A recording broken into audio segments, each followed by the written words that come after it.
Alors, deuxième mission Plotly pour réaliser un graphique en boxplot.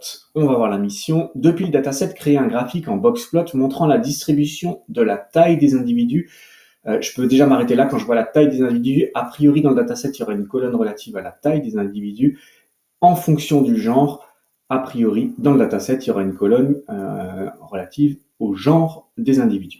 Ensuite, utiliser un code couleur pour chaque boxplot et changer le fond pour un fond blanc sans quadrillage. Ça, c'est du paramétrage, on va dire, optionnel qu'on peut gérer directement avec Plotly. Donc, dans l'émission, de plus en plus, vous allez avoir ça, des ajouts en fait, des ajouts dans la mission concernant du paramétrage directement, on va dire, esthétique du graphique. Alors, méthode utilisée, je reste toujours sur Plotly Express. Là, j'ai un lien, je vous expliquerai ce que c'est ici plus tard pourquoi j'ai rajouté ce lien-là. Je peux vous montrer la version finale de la mission, elle est ici. Et donc, on va revenir maintenant tout au début. Import de Pandas et de Plotly Express, import du dataset que j'ai stocké dans une variable df pour mon data frame. Donc là, je repère la colonne gender qui est la colonne genre. Donc c'est celle-ci qu'on va devoir utiliser pour réaliser la mission. Et il y avait une autre colonne relative à la taille. Elle est ici. Et donc, en gros, c'est ces deux colonnes que je vais utiliser.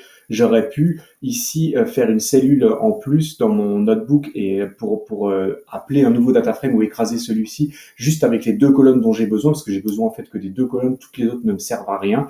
Mais ici, je vais le laisser, mais vous allez voir que de temps en temps, juste pour vous montrer les deux manières de faire, de temps en temps, je vais laisser le data frame comme il est. De temps en temps, je vais faire un filtrage sur colonne et ensuite vous ferez ce que vous préférez. Il y a aussi quelque chose que je vais faire, parce qu'il y a des choses que vous pouvez faire en fait, si vous voulez, il y a des choses que vous pouvez faire en amont avec Pandas et ensuite vous appelez Plotly et c'est déjà fait.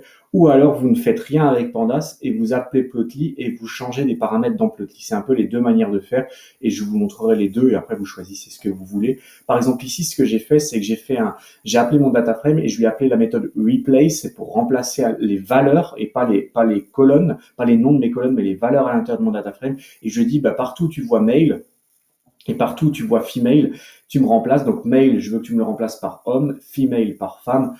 Donc là, je ne l'ai pas spécifié sur quelle colonne il faut qu'il agisse. Je lui dis sur tout le data frame et je m'en fiche puisque je sais qu'il va faire les modifications sur cette colonne-là. Il va pas modifier celle-ci, puisque ça, c'est des valeurs numériques qui à l'intérieur. Et comme moi, j'ai que besoin de ces deux colonnes, je m'en fiche même si ailleurs il y avait male et female, ça me dérange pas. Donc là, ce que je lui ai demandé, c'est de faire un remplacement pour avoir des valeurs, on va dire, francophones et pas anglaises. Mais par contre, je n'ai pas modifié avec Pandas le nom de mes colonnes. Donc mes noms de mes colonnes restent en version anglaise, mais j'aurais pu le faire avec Pandas. J'aurais pu dire ensuite dans une autre cellule, appeler la méthode rename, spécifier que je veux renommer mes colonnes et j'aurais pu renommer mes colonnes. Par exemple, ici, j'aurais pu dire que c'est genre et ici taille en centimètres. Je l'ai pas fait, mais dans d'autres missions, je modifierai le nom de mes colonnes en amont avec Pandas pour qu'elles soient déjà prêtes en Plotly. Mais là, je vais vous montrer ici que même si vous l'avez pas fait en amont avec Pandas, vous pouvez ensuite le faire avec Plotly avec le paramètre labels. Donc, soit vous le faites avec Pandas en amont, soit vous le faites après avec Plotly. Il n'y a pas vraiment je pense, de convention. Vous faites comme vous préférez. Je vous montre les deux versions. Alors, ici, j'ai mon data frame avec le remplacement. Vous voyez, donc il y a juste eu ce remplacement-là. Donc, quand il va générer le graphique, il va générer avec les valeurs homme-femme et plus avec male-female. Donc maintenant, on va faire la visualisation. Là, je vais vous montrer les différentes étapes. Vous n'êtes pas obligé de faire comme ça, vous, quand vous codez live. Là, c'est juste pour vous montrer les différents paramètres que je rajoute. Là, c'est les deux paramètres que je pourrais avoir besoin. Je renseigne mon data frame. Je lui dis que c'est mon data frame qui s'appelle df. Et en Y, je lui mets ma taille. Donc, pendant ce temps, il n'y a pas en fonction. Il y avait écrit dans la mission en fonction du genre. Ici, je n'ai pas paramétré avec le genre. J'ai juste mis la taille. Donc, il me génère un boxplot en fonction de la taille. Donc, la taille la plus petite, 160, jusqu'ici, la taille la plus grande, 190. Donc là, il n'a pas fait on va dire, si vous voulez, de filtrage avec le genre des individus. Donc, c'est pas ça qui était demandé, mais je vais le faire étape par étape. Donc là, j'ai mis le paramètre dataframe Y. Et maintenant, si je veux gérer par genre, en gros, ici, je vais rajouter un paramétrage pour l'axe des X. Et c'est ce que j'ai fait ici. Et je vais lui dire que pour l'axe des X, c'est la colonne gender. Et vous allez voir la modification qu'il va avoir par rapport à plus haut. Il va me générer cette fois-ci deux boxplots. Pourquoi deux boxplots? Eh ben, c'est parce que dans ma colonne ici, j'avais 2 valeurs. Pour gender, j'avais homme ou femme. Si j'avais eu 3 valeurs, il m'aurait généré 3 boxplots. Si j'avais eu 4 valeurs, 4 boxplots, vous comprenez l'idée. Là, il y en a que 2. Et donc voilà ce qu'il fait. Et donc il me génère 2 boxplots, un boxplot pour les hommes et un boxplot pour les femmes. Donc Plotly va comprendre, hein, il va prendre chaque fois qu'il va voir homme, il va prendre uniquement les valeurs relatives aux hommes, uniquement les valeurs relatives aux femmes. On va pas faire ici de l'analyse, mais on comprend bien pourquoi le boxplot ici est plus haut que celui-ci, parce que on va dire statistiquement les hommes ont tendance à être plus grands que les femmes, tout simplement. Donc et ça se vérifie ici. Donc là, j'ai généré le boxplot. Donc, j'ai généré une partie de la mission qui était générer un graphique en boxplot, la taille des individus en fonction du genre. Donc ça, c'est fait. Et maintenant, ils ont demandé tout un paramétrage, on va dire optionnel, qui est lié soit à l'esthétique, au graphique, à l'ergonomie, si vous voulez. Donc là, on va attaquer tout ça. Donc en tout cas, ici, la mission dans le dur, elle est réalisée. Maintenant, ça va plus être de l'optionnel. J'ai rajouté un titre, c'est pas demandé, mais pour moi, c'est obligatoire de rajouter un titre. Voilà, distribution de la taille par genre. J'aurais pu écrire autre chose, mais c'est juste voilà pour prendre l'habitude de rajouter un titre. Donc maintenant on a le titre. Ensuite, qu'est-ce que j'ai rajouté là j'ai remplacé les labels. Vous voyez que les labels c'est ici, hein, c'est gender et ici la taille. Ça reprend le nom de mes colonnes. Et donc comme moi je vous ai dit avant, j'aurais pu les remplacer dans Pandas pour avoir une version francophone, mais vous pouvez le faire aussi sous Plotly par la suite. C'est ce que j'ai fait ici. Je lui dis gender, le label gender, tu me le remplaces par genre, et là tu me remplaces par taille. On va générer. C'est juste pour que ça soit plus propre. Et donc maintenant on a en français le titre, les labels, les valeurs ici, catégoriques, et ici les valeurs numériques, il n'y a pas besoin de les mettre en français puisque c'est la même. Donc là, le graphique est propre. Ici, on va rajouter les couleurs, donc on va rajouter 2 couleurs. Donc moi je dis que j'ai dit de base que quand c'est un homme, le boxplot est bleu, quand c'est une femme, le boxplot est rose. Voilà, vous faites comme vous voulez. Comment j'ai fait ça, je l'ai déjà expliqué dans une autre vidéo. Pas concernant les boxplots, mais les scatterplots, donc je vais pas revenir dessus, mais en gros, vous dites quelle colonne, avec color, vous dites quelle colonne est relative au choix des couleurs, bah, c'est le genre, hein, et ensuite, vous spécifiez les couleurs que vous voulez, donc bleu pour le premier genre et rose pour le deuxième genre. Donc voilà, ça a généré ça, donc on a bien un boxplot bleu pour homme, un boxplot rose pour femme. Donc là, vous voyez tous les paramètres que j'ai rajoutés. Hein. Donc il y avait d'abord dataframe XY, là il y avait le titre, là il y a le label, là tous ces deux-là, c'est pour générer la couleur des boxplots. Et je vais rajouter un dernier paramètre qui s'appelle template, et c'est pour ça ici que je vous ai mis le lien. Je vais revenir ici, il y a un lien ici, voir les templates Plotly. Vous allez être redirigé vers la documentation de Plotly.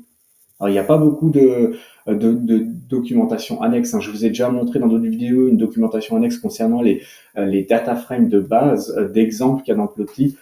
C'en est un. Celui-ci, c'en est un deuxième. Je crois qu'ils en ont 3 en tout, donc ne vous inquiétez pas, il n'y en a pas énorme. Et qu'est-ce que c'est en fait? Vous voyez, vous avez un paramètre template pour toute la génération des graphiques en Plotly Express, et vous pouvez le spécifier un nom.